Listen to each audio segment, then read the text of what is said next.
বাড়িতে বাড়িতে তাদের কর্মীদের পাঠিয়ে বলছেন দাড়িপাল্লায় সামনে যদি ভোট দিলে পরে এটি আপনি বেহেশতের রাস্তা সুগম করলেন। তাহলে আর এই দেশে তো এই দেশ হচ্ছে প্রায় 92-93% মুসলমানের দেশ। এই জান্নাতের টিকিট বিক্রি করে বাংলাদেশে আমার তো তাই মনে হয় গণতন্ত্রের কথাও বলেন, কিন্তু আপনাদের আমি যে কয়েকটি লিটারেচার বই পড়েছি ওখানে গণতন্ত্রের কোনো বালাই নেই। তো সেইটা আপনারা কেন এটা জোর করে করতে চাচ্ছেন? আবার জুলাই সনদ এর জন্য যে গণভোট, এই গণভোট আপনারা আবার নভেম্বরে চাচ্ছেন। অধিকাংশ দল কিন্তু একমত হয়েছে যে যেদিন পার্লামেন্ট নির্বাচন সেদিনই গণভোট হবে। তাহলে আপনার কি হবে? সময় বেশি লাগছে না, একই খরচে হয়ে যাবে।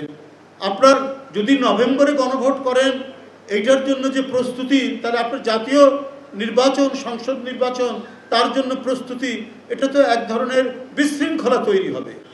কোনটা শেষ করে কোনটা করবে ওই সময় তো নাই। যদি নভেম্বরে আপনি পিআর করেন তাহলে আপনাকে একেবারে কোরবানি ঈদের পরে আপনাকে নির্বাচন দিতে হবে। আপনাদের অন্য কোনো মাস্টার প্ল্যান আছে কিনা যারা নভেম্বরে গণভোটের কথা বলছেন?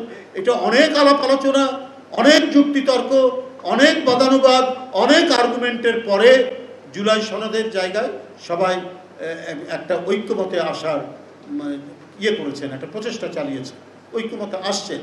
তো সেই ক্ষেত্রে আবার আরেকটা শর্ত দিয়ে এটাকে একটা বিশৃঙ্খল তৈরি করা, এটা জনমনে একটা বিভ্রান্তি তৈরি করাটা কেন?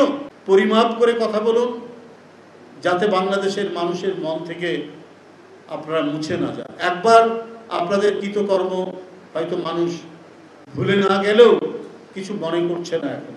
কারণ ৭১ সালে যে ঘটনাটাই যারা ঘটিয়েছে তারাও মুসলমান ছিল, কিন্তু একজন মুসলমান আরেকজন মুসলমানের উপর কি অত্যাচার করতে পারে?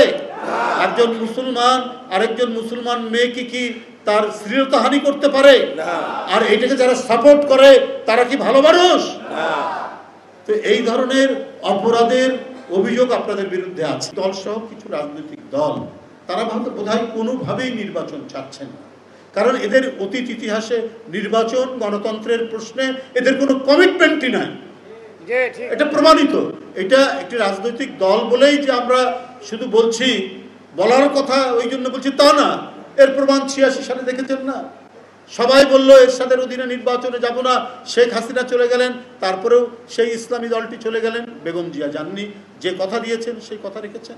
এবং এখনো আমার মনে হয় যে তারা আওয়ামী লীগের ভোটটা নেওয়ার জন্য নানা ধরনের কায়দা কানুন, কৌশল প্রকৌশল তারা চালিয়ে যাচ্ছেন বলে আমার কাছে মনে হয়েছে।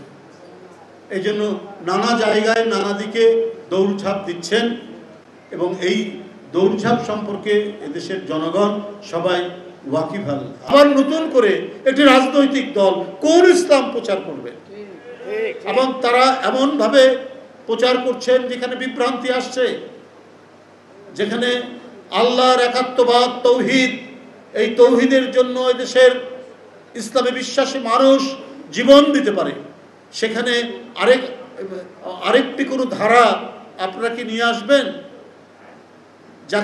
তাকেও মানতে হবে? একেবারে বড় বড় যারা আছেন, ধর্মের যারা বড় বড় বাণীবাহক আছেন তাদের মতো করে